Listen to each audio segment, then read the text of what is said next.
Professor Padam Shri Anvita Abbi, a very eminent and well-known linguist, not just in India but around the world. She has been recognized, her work has been recognized. And most importantly, I think as per my understanding or knowledge, she is the one who has initiated a lot of new awareness about language documentation in India, because in JNUs, I think she was the authority who started teaching language documentation, and a number of students passed out from JNU are working in various universities on language documentation, which is not a very familiar or very well-known subject in India. And somehow I also got motivated when I was in JNU. I have a lot of opportunity to interact and work with her on several things. And I remember she was the president of Linguistic Society of India, and we were working together to discuss certain things about the archival holding of the Linguistic Society of India. And that leads to when I was nominated to this Indigenous Language Task Force, Global Task Force of UNESCO, to celebrate International Decade of Indigenous Languages, which is going to be celebrated during 2022-2032. And also she was a contact point with one Professor Sobna Chalaiya with the UNT, and we have signed an agreement with UNT. And we organized several language documentation workshops, and that all motivated by Professor Anvita Abbi. So I thank you her, first giving consent to discuss or launch the book here, and second for all motivation. I welcome you at this program. We have our member secretary, Dr. Sachidanand Joshi, who is going to chair this discussion. He is always supportive of intellectual contribution, and IGNC has become a kind of institution all over India now, which is, I think, doing the largest number of book discussion, not just at IGNC and headquarters now, our regional centers. And today I think this is the second book discussion after just now we have discussion on a book, Ghat of Banaras. So he is the one who has contributed significantly. So the IGNC in this literary contribution is trying to connect author and book through this kind of discussion. And for the book discussion, we have very eminent two speakers, Professor Meenakshi Bharat, Professor of Venkateshwara College, Delhi University, and Dr. Ajay Saini from IIT Delhi. I welcome both of you and thank you for your kind agreeing to be part of this particular book discussion. We all know that if we have to preserve cultural diversity, we have to preserve linguistic diversity. I strongly believe that language can be kept alive till community is speaking it. Once community stops speaking it, nobody can save that language. And that is happening. Because recently when I compiled my book, and I came across there are 900 plus languages where there is no data available in any source in this country. So that's a large number. We don't know what happened to these 900 languages, still alive or extinct, or it was just wrong information. That need to be verified. So in that context, I think contributions like this, the book which Professor Anvi has written, are going to play a key role in preservation of languages, because such languages can help in understanding and knowing, even suppose somebody want to learn a language after language is extinct. Such resources, language resources, will help in revitalization and further cause of promoting the languages. So I'm sure today's discussion will give more insights and more ideas about the one of the very, very important area of land of our country, Andaman, where she has extensively worked. I think she is the only name I know that who has worked so much on this particular topic. I don't think, because so anybody talks about Andamanese language, talk to Professor Anvi. Well, he's the only name in that context. So I welcome you all, and I think without taking more time, I thank you all and look forward to the further discussion. Thank you very much. Thank you, sir. May I now request Professor Anvita Abbi ma'am to speak about the book and share some interesting tidbits which we uncovered while researching or writing the book. The floor is all yours, ma'am. Please.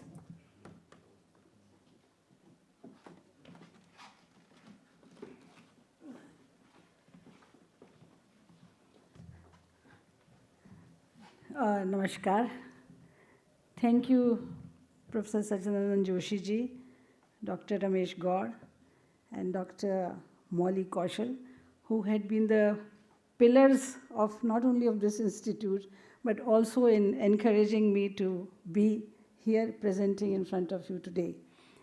There is Ramesh ji was talking about that perhaps I'm the only person who he knows had been working on dying languages or vanishing voices. Well, let me share with you that I'm the crazy one. Not many people do that because it's an obscure field. Not many people know about it. You don't get publicity, and the census does not report even the names of these languages, because yes, census does not report those languages which are spoken by less than 10,000 people. That has been the policy. So I really work on those obscure languages, but let me also tell you the kind of information and the kind of culture that these languages have preserved, despite the fact they are never written down, is amazing, and also gives you the history of the civilization of India. The Great Andamanese fascinated me, and I have been working on this language and other languages of the Andaman for the last 2 decades. My initial introduction to this community came in 2001 when I did a pilot survey of the entire 2 sets of islands, Great Andaman and Little Andaman, just to know what kind of tribes there are, what kind of linguistic diversity there is, and how people communicate with each other. And when I presented my initial results in Germany at Max Planck Institute among the scientists, we realized, and all of them insisted, that I should drop everything and work on Great Andamanese intensively. At that time, I was working for Mahatma Gandhi Antarashtriya Vishwavidyalaya to make a dialect atlas of Hindi. Unfortunately, in our country, we don't have any dialect atlas of Hindi, and Hindi has 54 varieties, and yet we don't have any atlas, so we do not know which language is spoken where. Anyway, so on their insistence, I dropped that, and I concentrated on Great Andamanese. The tsunami came on 26 December 2004, and our initial visit was delayed by several months because not only the topography of Andaman changed, but we were not allowed to visit the area. So finally, when I reached Port Blair, one good plus point was that the Great Andamanese were moved from their jungles and this little island called Strait Island into a relief camp. So we could interview each and every one under the same roof. So that was one advantage to our side, but they were all very gloomy. They had lost a lot of land, the jungle, and the habitat, and the agony of dislocation was written large on their faces. In such a situation, to ask anybody to sing a song was like antithesis of their life, And I sometimes felt funny that what am I doing? Why am I asking a person to sing a song in this kind of an atmosphere? But how would you feel when you start your investigation and ask, tell me a story in your language? And they said, well, we have not heard any story in last 40 years. And initially you don't believe that. But then gradually you realize, yes, none of these people had ever heard a story in their language. And I said, your children became adults without listening to any story? And they said, yes. I said, did you put your children to bed or babies to bed without singing a lori? without singing a lullaby? And they said, yes. I just was perplexed, and I was very, very, marooned that how the community has thrived without doing this. And when I started talking and getting some more data, because I'm a linguist and our job generally is to write grammar and dictionary and many other things like indigenous knowledge through language, I realized that people are not speaking their language too, because they had lost their language. And the biggest catastrophe when you lose your language is the art of narration. The songs somehow stay in your mind much longer because it has to do with the rote memory. But for narration, you need grammar, the proper grammar to form a sentence and to continue that sentence into the next sentence, and so on and so forth. And hence, my task became doubly difficult. First, I had to extract the language, then I had to get the stories narrated and also the songs. The song was fairly easy in the sense, as I said, it had to do with the memory. But somehow in the entire community, we didn't find anybody who remembered any song except one elderly woman named Boa Senior. Boa in Andamanese means earth. And she spoke the language Bo. And after a little cajoling, and requesting, she finally gave up and started singing for us. And gradually, we collected 65 songs from her. And in this book, Voices from the Lost Horizon, there are only 42 songs because those are the only songs I could translate well without much doubt. But for the others, I'm still doubtful, although my dictionary is there, which is a multilingual dictionary, and every time I have to look for the meaning of a word, I go to my own dictionary to find what it could mean. But there is a difference between oral literature and the word meaning given in a dictionary. Anyhow, Boa Senior gave us songs, and after a while, she became interested in singing, maybe because it was helping her in reviving some of the culture and civilization, that had really been part of her life. Before going further, let me tell you that Great Andamanese are the remnants of the first migration that took place out of Africa 70,000 years ago. So this civilization has been isolated for all the time till the Britishers came and made Port Blair their penal colony. And once they made the penal colony, the Great Andamanese came into contact for the first time with outsiders, but the outsiders brought pathogens of all kinds, so they fell sick, they died in thousands. There were 8,000 people when the Britishers came to this island. When I reached the island, there were 26 of them, and gradually they increased while I was working on them, but the elders who knew somewhat about the language started dying because of ill health, not because of COVID. And the narration has a very different history altogether, because there was one person, now junior, he remembered some stories. And when I sat with him, his reaction was the same thing. 40 साल से सुना नहीं, आपको क्या बोलेगा? And I sat with him and I said, नहीं याद कीजिए. I sat with him by the side of the seashore. He used to put his legs in the cold water to cool his legs. I used to do the same thing. Then I started fishing with him because he used to go early morning for fishing and in the evening for fishing. And when I stayed in Strait Island in the jungles, I shared a lot of the portions of his daily life. And that's how I got confidence. And he started narrating a story. But first story was the very first story, which has become very famous, Pherta Jido, which is the creation myth. And he narrated that story several times because he told me that this is the biggest love story he had ever heard in his life. And every time he would start, I said, now Junior, ek dusri kahani sunao. Again, he'll start with the same story. I said, well, ye to tum suna chuke ho. He says, no, but you must listen to this again. It's a most beautiful story. And he loved that story. There's a lot of metaphysical aspects to this story. It talks about Panch Bhoot. Remember, Shastra was much, much later, our Panch Bhoot. It talks not only of a Panch Bhoot, it also talks of Nirvana, because the protagonist goes up above the rope and to find a new land, a new world, to stay after he has He has lived his life on this earth. But the best thing is he snaps that rope so that there's no temptation to come back. So, this is an amazing story, but after that, another story of creation myth came because I was collecting names of the birds. Linguists are very bad people. They don't leave anything, out in the language, because language you use for every aspect in life. So our task when we are in the field is enormous. So when the person said, I've forgotten all my language, I said, okay, you were hunter, so you must remember the names of the birds. So I showed the pictures. I had a very good scrapbook given to me by one of the French linguists who had collected the names of the birds. And he started giving names of the words one after another, one after another. I said, this is amazing. I can't say more than 10 words in Hindi for birds. How do you know so much? And he says, don't you know? Because birds were Andamanis. And they became birds later on.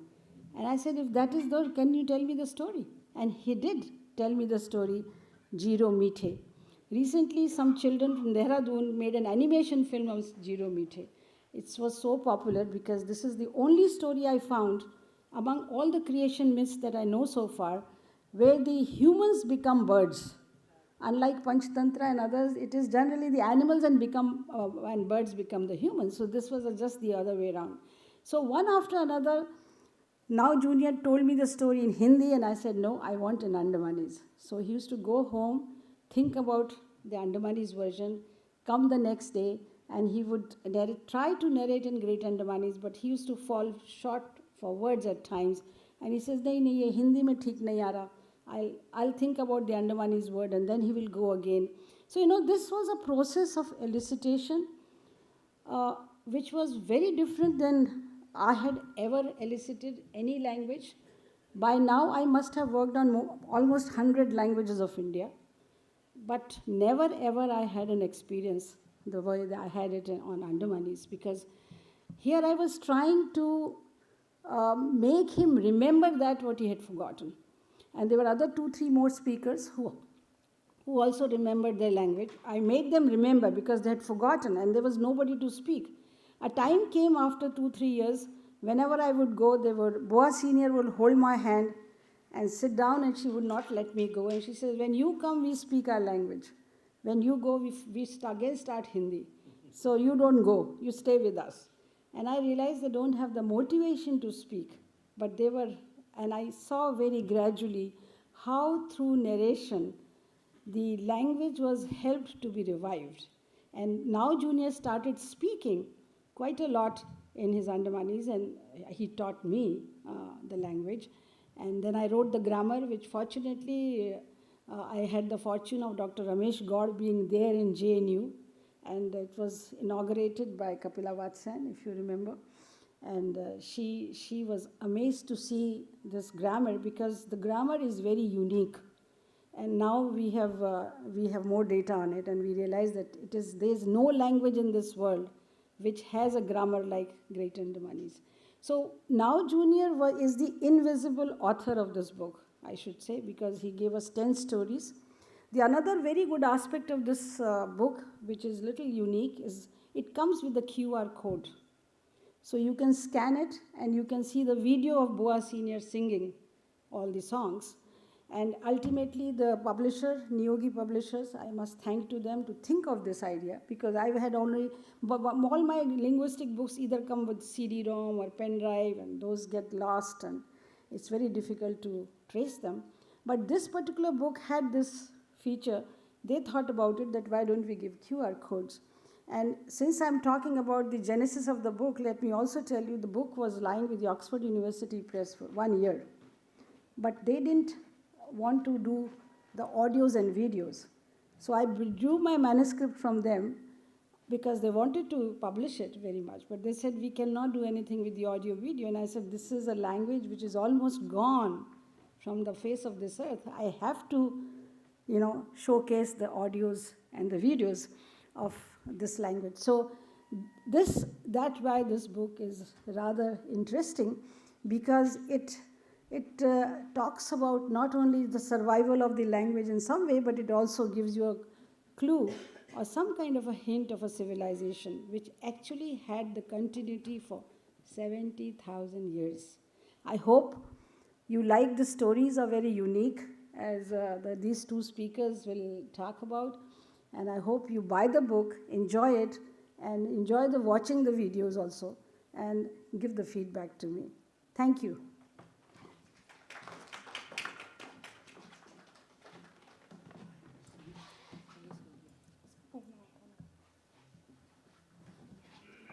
Thank you, ma'am, for sharing your experiences with us.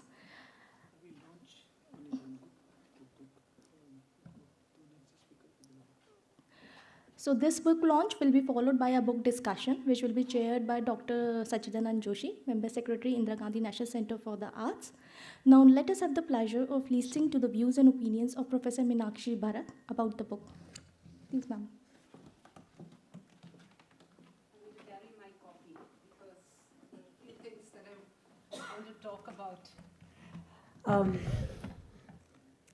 Thank you, IGNCA, Professor Gaur, Professor Sachidanand Joshi ji, for giving me the chance to talk about this singular book.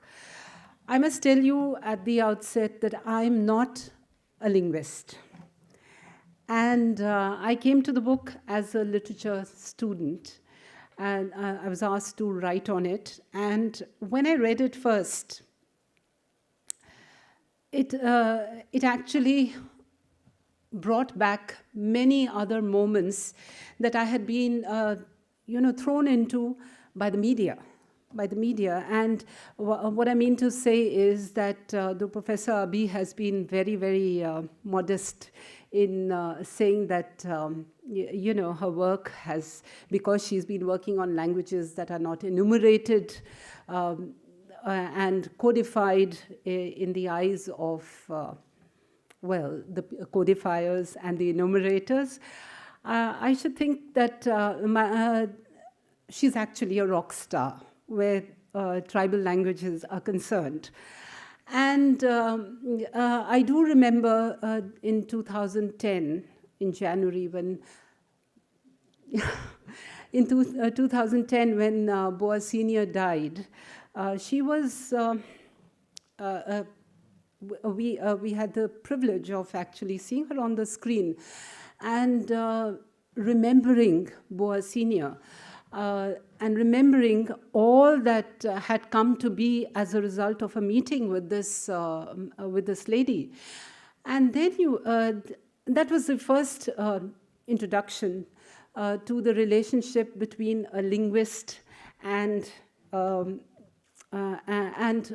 rememberer of a language. And that was the first instance that you got an insight into the sympathetic collaboration that could take place between a person who spoke a language and or who could partially speak the language, and a person who could understand what actually language means. And I think that that empathy, that sympathy is something that comes through this book, this singular book. It is actually singular, and I think I need to show this, even though it's not yet been launched. It's a singular book for many, many reasons, and that is what I'm going to be talking about. Whatever Professor Abbi has just told you in terms of the anecdotes of her meetings with now Junior and Boa Senior, they are all, quite a few of these anecdotes find their way into the book, and many more, and many more. And I think as I was reading, and that is the pleasure that I got out of this book. Number one, of course, the stories, the creation myths, the stories of birds and human beings, of the environment and human beings, and by human beings I mean the great Andamanese. The relationship between them just shines through all these stories.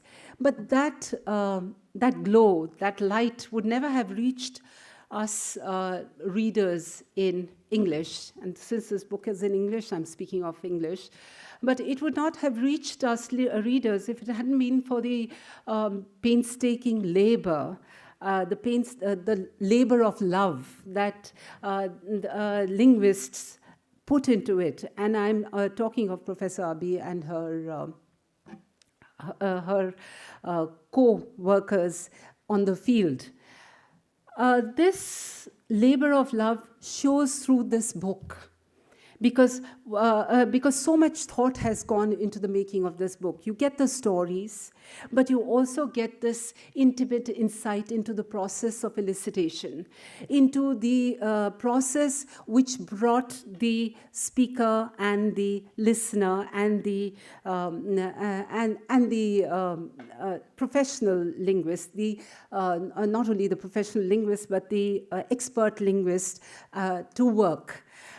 This process, which brings forth these stories and the songs to us, it comes live. It comes live, and because it comes live, and Professor Abbi mentioned the QR codes by which you can actually listen to these people speak these words and sing these words. When you hear the voice, when you see the speaker in a book that you're reading, everything suddenly jumps to life. And when you are in the middle of this life experience, and that is what I really call this book. It is an experience, it's a complete experience. When you get involved in this experience, you are called on to get engaged. The call to engage is tremendous.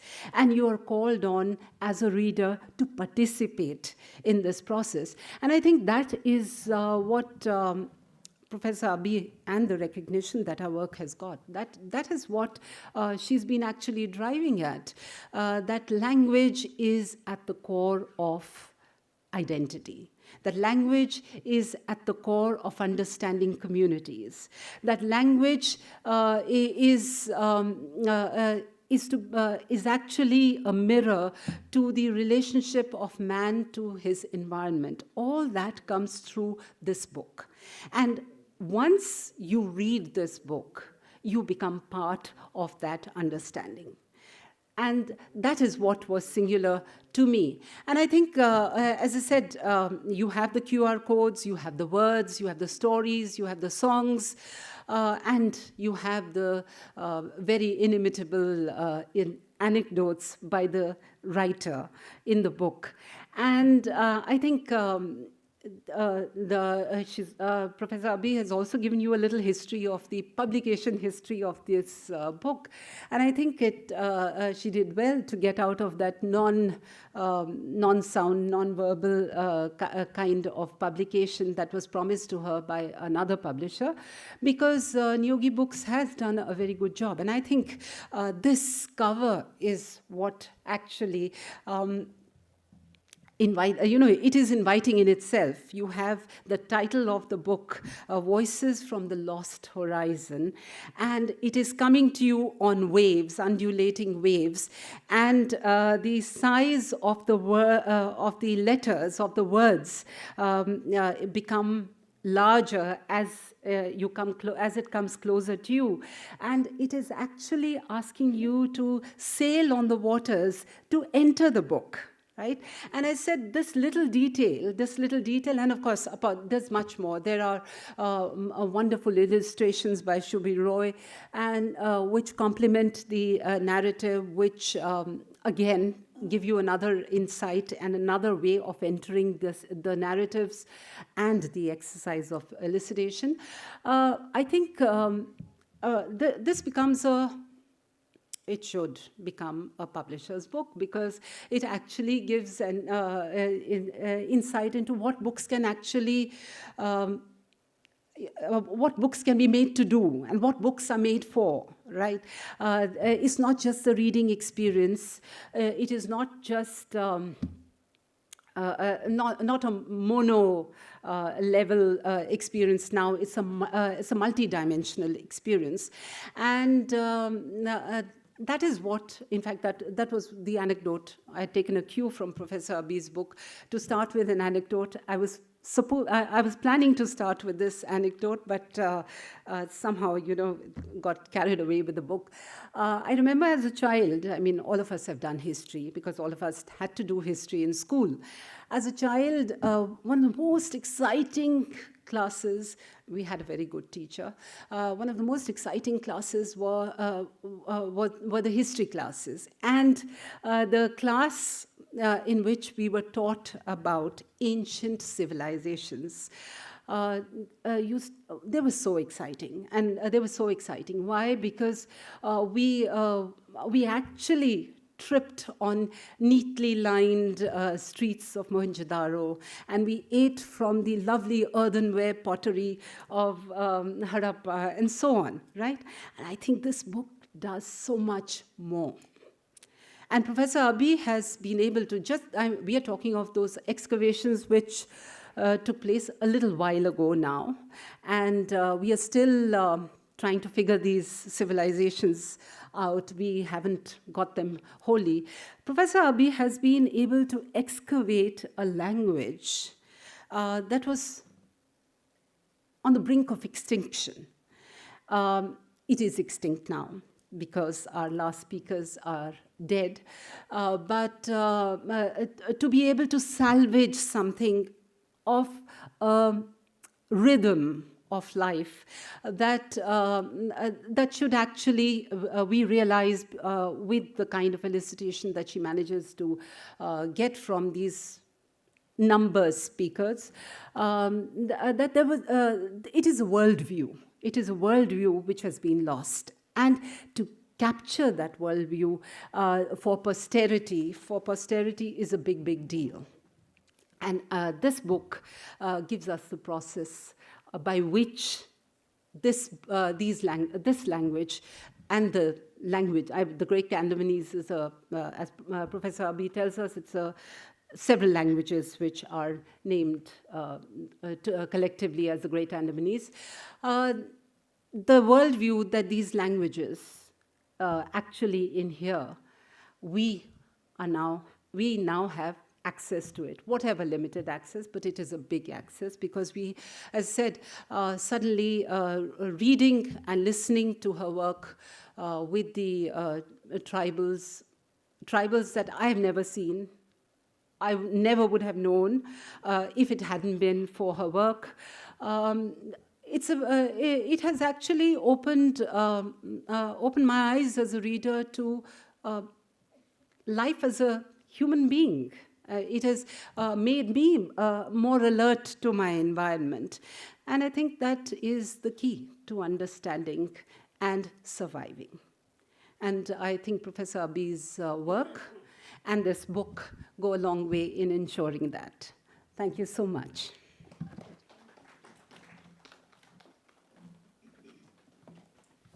Thank you very much, ma'am. I would now like to invite Dr. Ajay Saini to kindly share his thoughts with us about the book. Please, sir.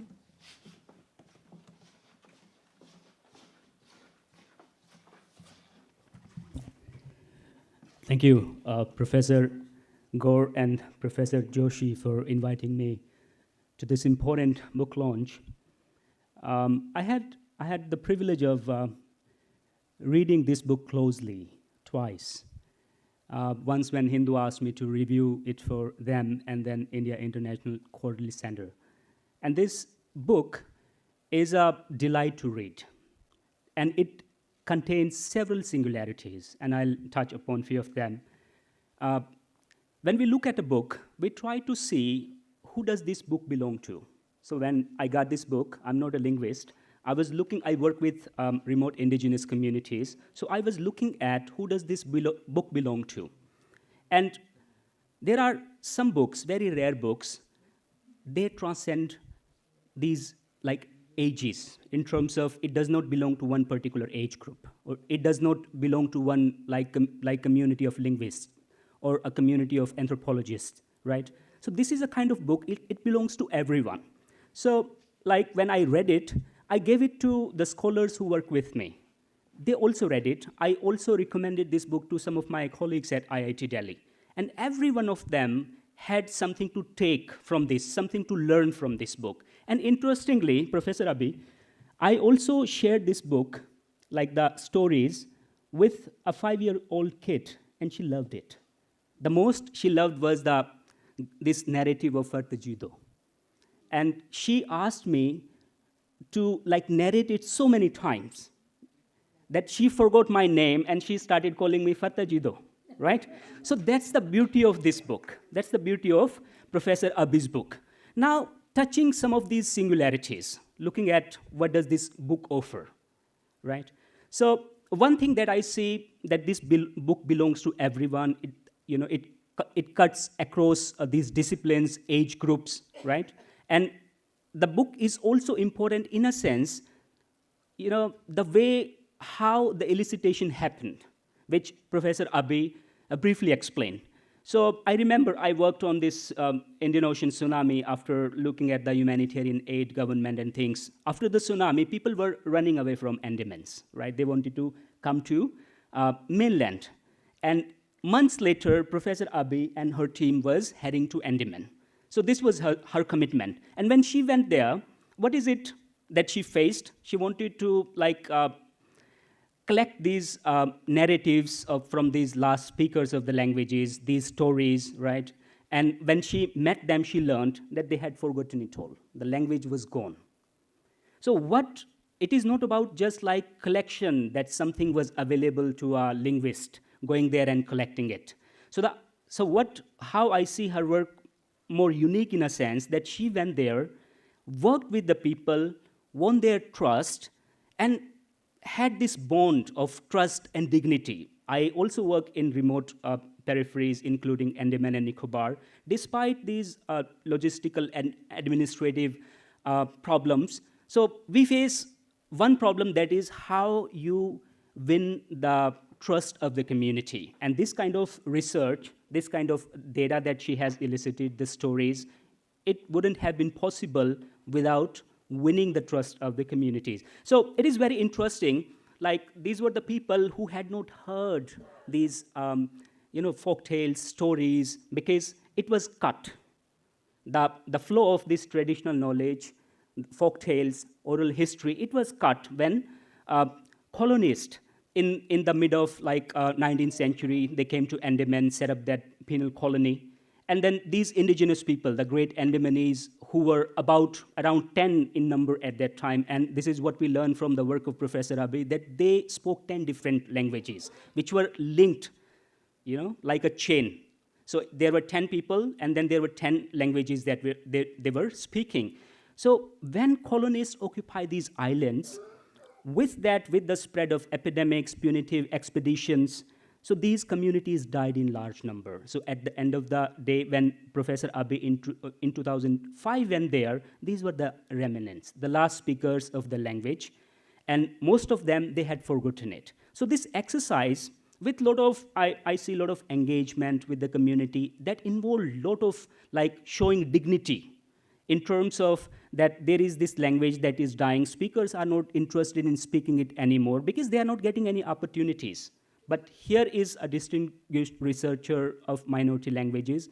She goes there and tries to revive their memories. So that revival of memories, so people are also having confidence. For instance, Now Junior, when Professor Abbi met Now Junior for the first time, and he said, I do not know. And when she had sessions with Now Junior, so he said, kuch yaad aata hai. I can remember in bits and pieces. And when he felt validated that my knowledge, my ideas are cared for by somebody coming from outside, so he was also encouraged to revive those memories. And this is how it was documented. So I see Professor Abbi and her invisible co-authors, Boa Senior, who sadly died in 2010, and Now Junior a year earlier. So their contribution is immense in terms of the language is one of the oldest languages. So this is not just like one ordinary language. This has the memories of the past that goes back 70,000 years. So these were the people who migrated out of Africa some 70,000 years back, populated this part of the world, and then remained there isolated, right? And another singularity that I see in Professor Abbi's work it resonates with the experiences of the indigenous people around the world. I work with indigenous people, and this was the major takeaway. So this is not about like the folktales of one community or the songs of one community. These are the experiences, like the emic perspective that is coming forth through these stories. For instance, there is this beautiful song, and the translation goes like this, that the strangers from outsides are coming, and then they are taking our land. So this is happening, this is not happening only with the Andamanese. If we look at with this globalization era, or before that, we go to this 15th century when this new world was discovered, right? Then these colonists, they started spreading and colonizing continents, and this is how lands were taken away. So this is not the experience only of Andamanese. It resonates with the wider experiences of other communities also. Then there are songs of love, there are songs of devotion, there are songs of celebrating nature. So through these stories and songs, it shows the world of the people. And interestingly, if you go through the archives, I work with archives, so if you go through archives, the way these people are portrayed, so they are seen as uncivilized, savage. For instance, Marco Polo, he argues that they are like dogs, right? So they have heads like dogs. Similarly, when they set up this penal colony there, so the superintendent said that this is the cruelest generation I have ever seen, the cruelest people I have seen on this continent. So these are those people. But if we look at these stories, how the emic perspective, how people are portraying themselves. So the way they are portraying, they seem more humane than the so-called civilized people. Similarly, it also resonates with the experiences of, or the vilification of hunter and gatherers. So if we look at the way hunter and gatherers are being portrayed in the world, if you look at the statement of Hobbes, their life is like nasty, brutish, and short. But if we read Professor Abbi's wonderful book, and what we derive from it, that their life is a life where people are living together, they are sharing food, they are sharing happiness, and then they are caring for one another. And interestingly, one interesting word that I learned from Professor Abbi's opus is ropuch. When she worked with this is a word in a Sari language, and it conveys something probably it does not exist anywhere, right? Like somebody who loses their sibling is known as ropuch, but as Professor Abbi tells us, this kind of word, this kind of expression does not exist anywhere. So it shows that how siblings are important part of their culture. Similarly, when Boa says that she speaks with birds, she was so lonely, her loneliness was so profound. Professor Abbi was the person with who she could converse during this duration. Otherwise, she was completely lonely, and she used to converse in order to find solace. She used to converse with birds. And by birds, what she meant, she was speaking with her ancestors. So this is the beauty of the book that is coming, the richness. And it is not only limited with these people, the great Andamanese people, it is showing us a macro picture in the world. So if we look at what is happening with languages, UNESCO is telling us, it's very scary, that probably half of the languages will die, right? Very soon, pretty soon, by the end of the century. And whose languages are going to die? These are the languages of the indigenous people that are going to die. So in that sense, Professor Abbi's work is also political. But it shows that there is this community whose language has died, and what are the reasons? And the reasons are coming here. And then there are some beautiful songs. I mean, they will appeal to mind and heart. In one song, they say, let's go to a cleaner place where we can dance and dance and dance. So these are the aspirations of these people, right? And when, there are also some songs wherein she argues what the world feels like, probably, what the world feels like when no one understands your language. So the world feels like just nothing, like, somebody has taken your tongue and you can't express and no one understands. So given this, it is a wonderful book. The gift of this book that Professor Abbi and her invisible co-authors have given to us. So it is not only this generation, but the generations yet to come. And most importantly, the generations of the great Andamanese. The way she has used language, Professor Abbi has used language in a very simple and honest manner. She has put this community in front of us. So someday, I think the most interesting thing would be some of the children of great Andamanese, through Professor Abbi's book, they will try to reimagine their own people, like how their ancestors were like, because their tradition is oral and it is gone. And that's why this book is has immense potential and it has immense importance.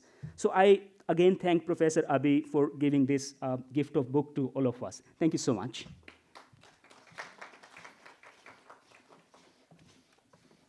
Thank you, sir, for such a wonderful and informative review about the book. May I now request all the dignitaries on the stage to kindly officially launch the book and reveal the book cover.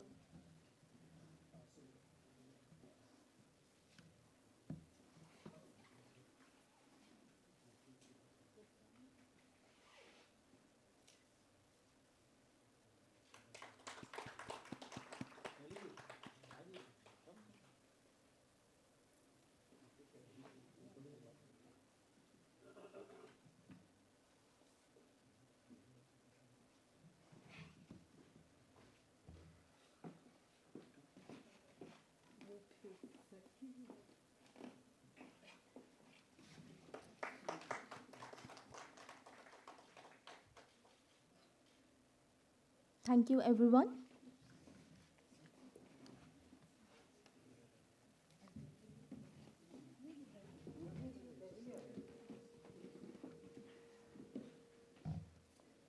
Sir.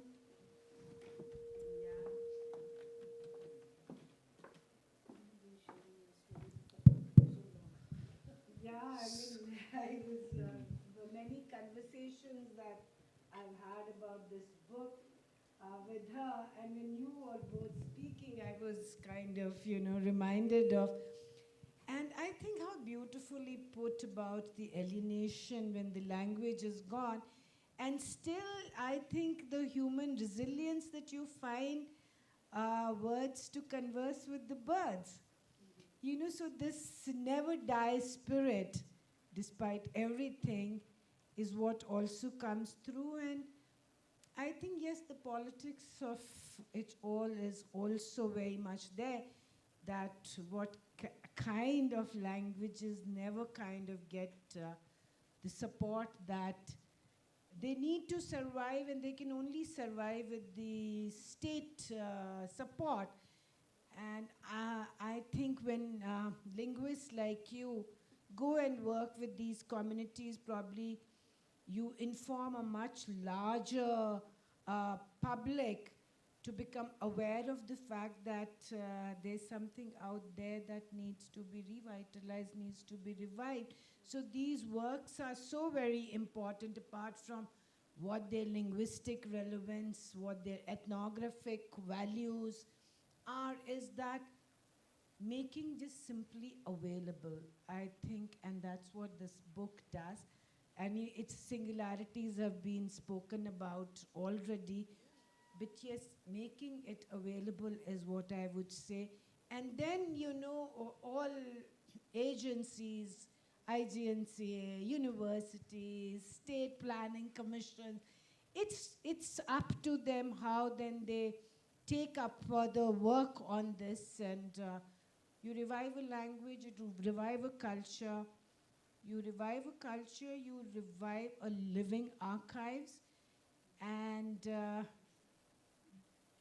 from that archive, sometimes you can revive a whole lot of body of life, I think, which is very.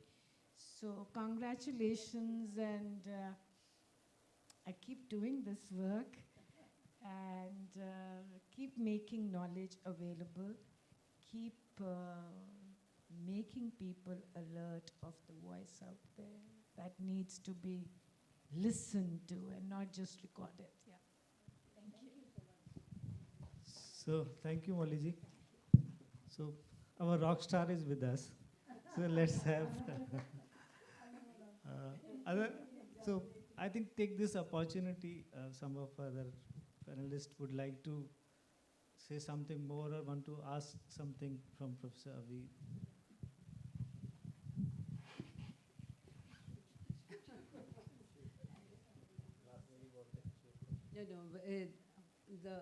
The answers are all with you. I mean, it's not a question of hoping to answer. I mean, I did talk about what it did to me. I wondered if you have interacted with young people, as Ajay was talking about, and you've had some feedback from young people with regard to these stories, because I saw that you have dedicated this to your grandson, and that is something that struck me immediately, that it is for this is an opening out to future generations, and I'm hoping that not only the grandson but future generations take it up. But if you've had a personal interaction with them, could you just share that with us? With the Andaman experience? With children who can listen to the story. Yes, in fact, the same story that I was talking about, Herta Jido. Herta Jido, I have narrated. No, it's not working. It's not working. Okay, something is wrong.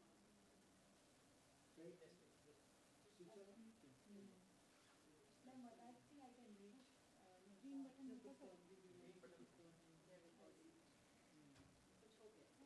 Another mic. There is a red light. Yeah, there is. Is it working? Yeah. I was saying that, as Ajay mentioned, this first story, Creation Myth, I've shared with many children from of various age groups, because when I was collecting it at that time, when I was reinterpreting it, this story took me 1 year to really get properly elicited and translation, because every time I would review it, when after coming back to Delhi, I realized there were some gaps. So I'll make another trip to Andaman, catch hold of now Junior, and again we sit down, and he used to go in trance. And when he used to go in trance, I used to get some more information, and that's how I could translate each and every word. And I have given this story with line-by-line translation in this book, which you can see.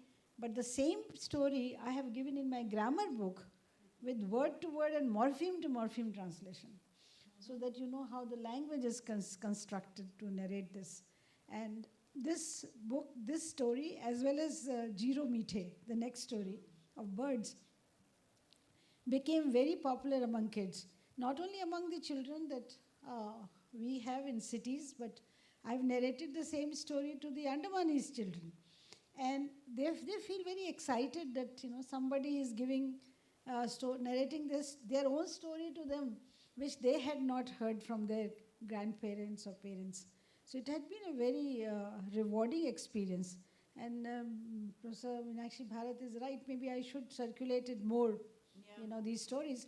But I'm happy that these two stories have also been taken up by National Book Trust. And they published it first in English, and now the Herta Jido has been translated in 14 languages, or 16. Every day they bring out a new translation. So Hindi, Punjabi, Gujarati, Marathi, Telugu, Tamil, and Udiya, Assamese. In fact, in Assamese, I was told 55,000 copies were sold last year of Herta Jido. Wow. While Hindi crowd only took 50,000 or 45,000. So, the Assamese have really liked it, and all the children are reading it. My whole aim to give these two stories to National Book Trust was that ultimately they'll be translated in 22 languages, and every child of this country will get an opportunity to read it. So yes, it is. I'm trying my best to reach out to as many kids as possible. Thank you.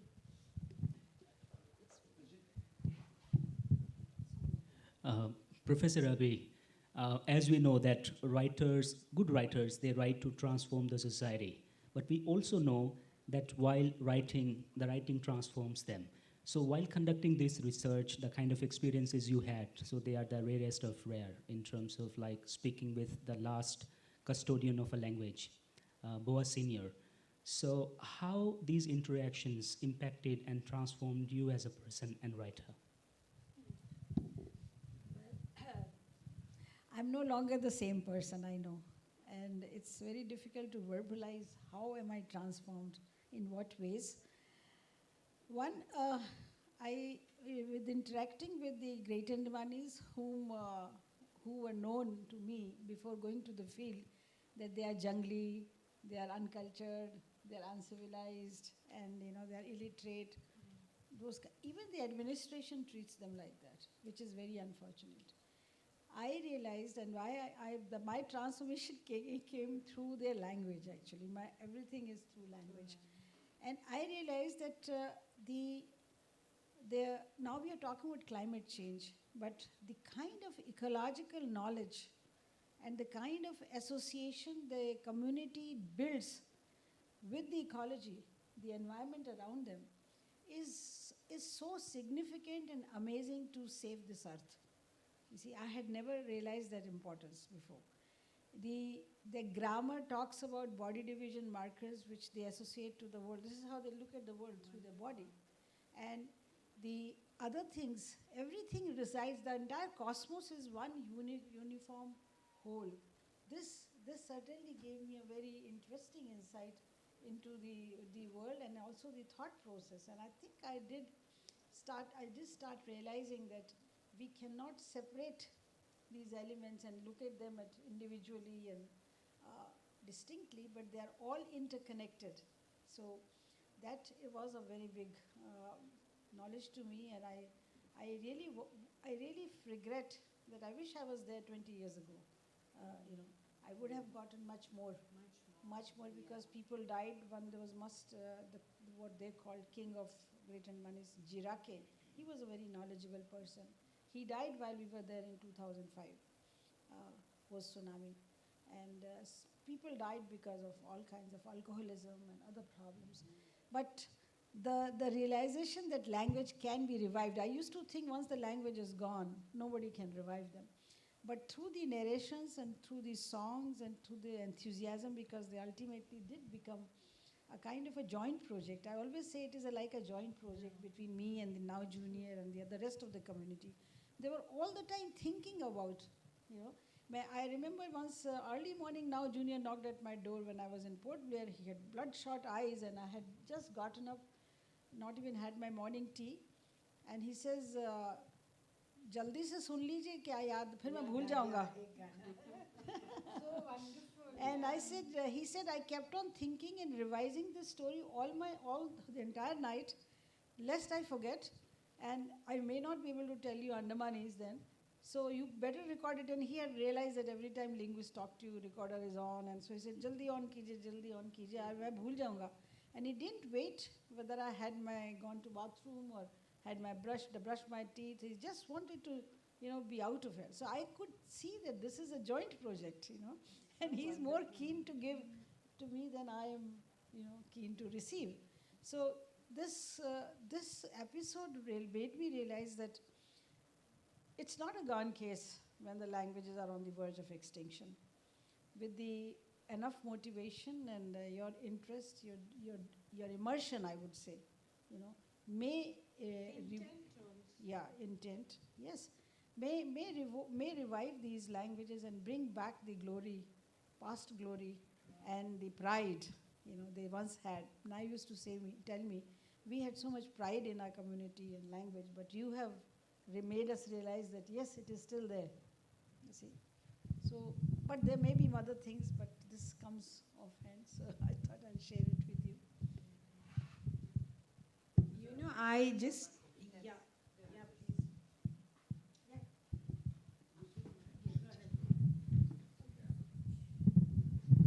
I'm Professor Anil Kumar. I'm an anthropologist.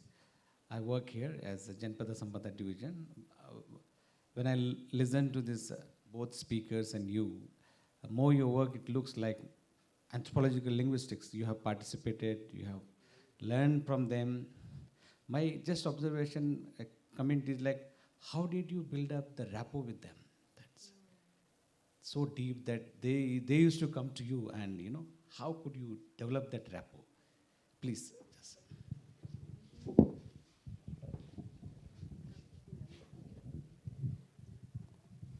Thanks for asking that question. Even my students and colleagues and many friends ask me this because it's not easy to build a rapport. But there's one thing you should not forget. I am a seasoned linguist, a seasoned field linguist. My first fieldwork started when I was a student of MA, we worked on Dogri, but as in JNU, I started my fieldwork in 1977. And since then, we worked on large number of languages. So I have now built a talent, I should say a knack, how to make people open up about their language, and so to trust me in this. With this community who had seen many foreigners and outsiders who had been, the constant history of their subjugation, exploitation. It's a story of basically torture and nothing else. They don't look at the outsiders with respect and with friendliness. So my task was a little tougher than the task I had imagined. But one person, Licho, this was the name of that girl, she somehow, started believing me because I sat with her and I ate with her. And so she realized that I have no qualms and no apprehensions about what she is eating. And we talked about it, and she had just given a birth to a baby. And I spent a lot of time with her. So once she developed some relationship, kind of a friendly relationship with me, others also started looking at me with the friendly eyes. And this is how it started. Then it's a long story I have written about Licho also. She died in 2020 due to some multiple illnesses, not COVID. And Scientific American covered that news also.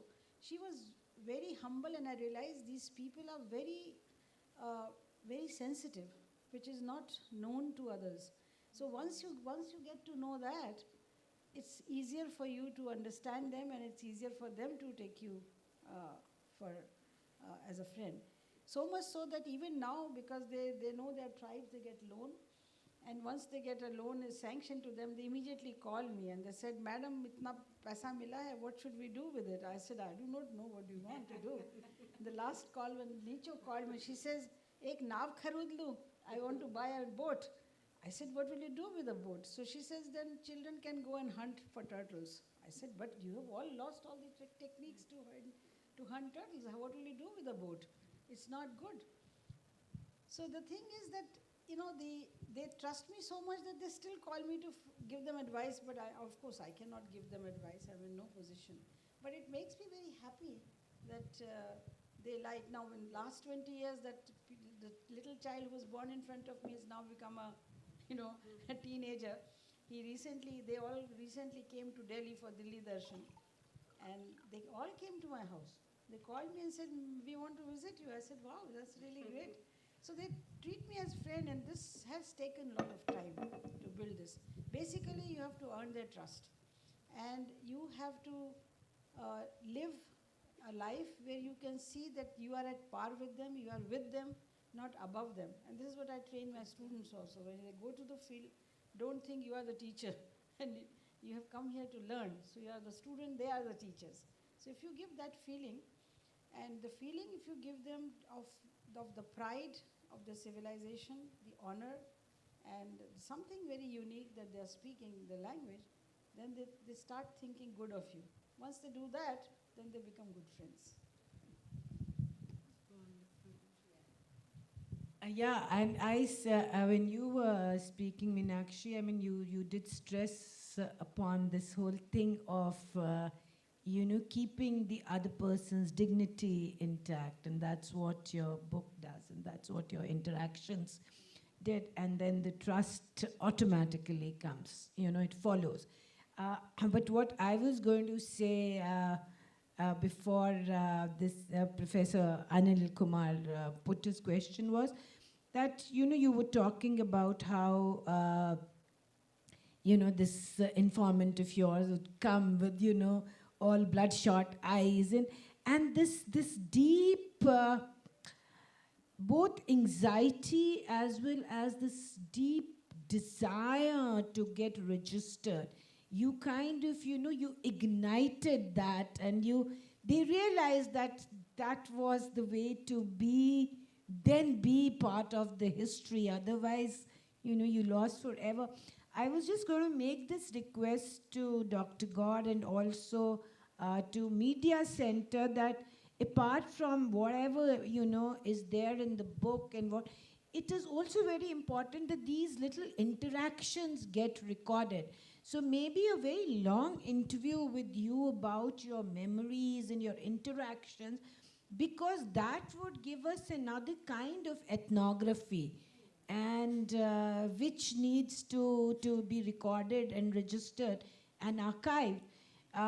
Because with you it will be gone otherwise, and nobody would have those interactions ever again. It will also develop a new, you're absolutely right, and thank you for pointing that out, that a new way of doing ethnography, a new way of made here. And the next step, I think, should be, that would be to really interview you long and hard. And now, like, you got the songs and narratives out of them, we need to get your memories out of you, of your interactions where, the other is encountering you, and is bringing his or her story to you. That becomes very, very important. Well, I'm a septuagenarian, as you all know. And before my memories start faltering, I think what Molly is saying, I would be happy to remember and narrate. You'll have to use the same methodology with me I use with my speakers, so that I remember something in the past. But some of this, what Molly is talking about, I've already inbuilt in this book. Because when I gave this book to a couple of literary friends of mine, they said, you give us, how did you elicit these stories? So I have like this particular incident that I just talked about. Absolutely. It's there in this story. And couple of others also, whichever I could remember. But sure, Molly says if a long interview will bring out many more things about Boa Senior and other people who are no longer like Licho. And yes, that is there. And perhaps it's a good idea. So in this regard, I think I would like to share with you. You just wait. It's a big projects are coming. UNESCO has decided to celebrate next decade as a decade of international indigenous. So currently, I am the co-chair of that global task force, and next week on December 13, this global action plan is going to be launched. Then it will be routed through all member states. It will come to India. And then we'll have the complete action plan to take out various kind of programs, projects, and policies. At that time, definitely we are going to trouble you for, because see, there are very few people really going to lead this kind of projects and programs. So I'm very curiously waiting for that to happen. And once that global action plan is out, definitely we are going to see a lot of things. And not just in Delhi, but all around India, we have to identify a lot of resource persons and in different, because this currently the global task force consists of member states and indigenous people. So there are people from South Asia also who represent different indigenous communities. But only like my concern or question to you is, in India, we have not accepted or recognized this word indigenous, and this global action plan will be strictly talking about the term indigenous. When this action plan will be ready, so definitely it will come through UNESCO commission, and then it will go to several governments, and the implementation plan has to be chalked out. So I just want to understand from you, like, how to deal with that kind of It's a whole history. Anyway, the term indigenous was thrown at me. I was a little puzzled too, because I think the languages like Odia and Marathi and Tamil, they are indigenous too. I mean, they have a history of 3,000 or sometimes 2,500 or 1,500 years old. So they are also indigenous. So perhaps this term was coined outside India, where the languages are not that old, and we have to borrow it and try to suit it to our context. If we have to suit it to our context, then indigenous languages and indigenous people, under that rubric we bring tribes and nobody else. and the tribes of all kinds, the northeastern tribes of Tibeto-Burman area, or the Austroasiatic Munda tribes of the Jharkhand and central India, or the Todas and Kotas and the southern India, and also the Mudukurumbas, and the Andaman Nicobar, especially Andaman, if not Nicobar, the Nicobar is also considered tribe. So the question then comes, how do you define tribe? Or how do you define this particular indigenous community, which I'm calling only tribes and not all those who are from the so-called, other Maharashtra, Gujarati languages and so on and so forth. And the only thing which distinguishes these tribes from us is that they are out of the jati system. You see? They are the only ones who are not in any jati system. We are the ones, we are in the jati system, whether we are Hindus or Muslims or Christians, we all have all kinds of classification and caste. I don't find that kind of bifurcation or classification among tribes. In fact, there are communities like Kuduk, Oraon, where the distinction between men and women is considered as important as any. So there are two grammars, one for men, one for women. There are two distinct grammars, you see. But there's no caste and there's no class, you see. So that's how I look at the indigenous communities, those which are outside the jati system. But I think also it complicates when you begin to talk about scheduled tribes, so you have many tribes on that schedule which are, which absolutely have their social structures based on caste. So indigeneity itself it's a very politically loaded term, and you need a whole seminar, in fact, to discuss the concept of indigeneity. It is not at all, I would say, applicable the way where it was coined, and in relationship to communities that it was coined, and also in terms of onslaught on those cultures, the very violent onslaughts on the culture and annihilations of entire population that happen.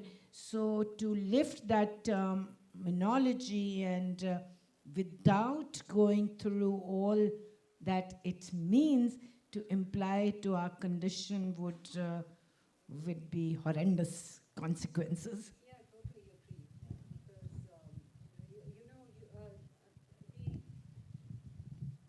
Because, the context in which the term indigenous comes, I mean, it is such a, as you say, it's such a loaded political term. And I think any use of it is part of the still ongoing colonial hangover. Because as Professor Abbi has just been, dating languages. I mean, we're talking of a 60, 70,000 year old language, and then we are talking of 3,000 year old languages.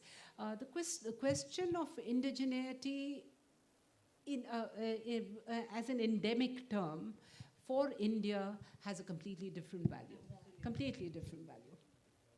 I think somebody raised their hand, yeah. So that will be the last. Okay. We have already. Yeah.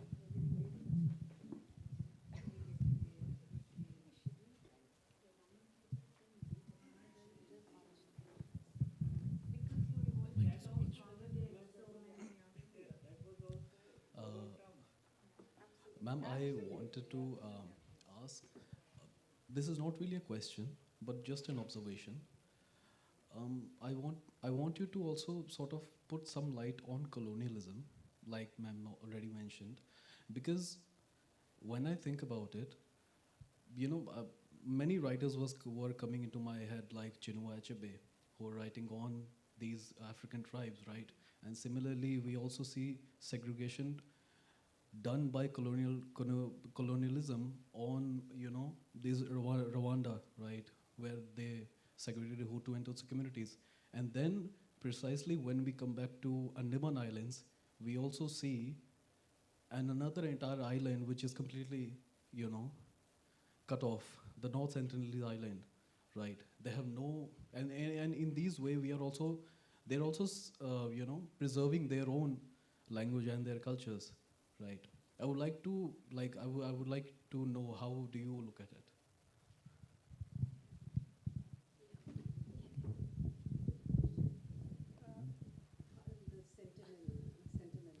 This, you see, as far as the centenarians are concerned, I'm happy that they keep themselves away from us. Because if they come close to us, they will be also terminated the way the other tribes are. And I'm afraid for Jarawa as well, because now they have come on the road and amalgamating with us. You see, these communities are very old. We should get into contact with them only at their terms. That's how I feel.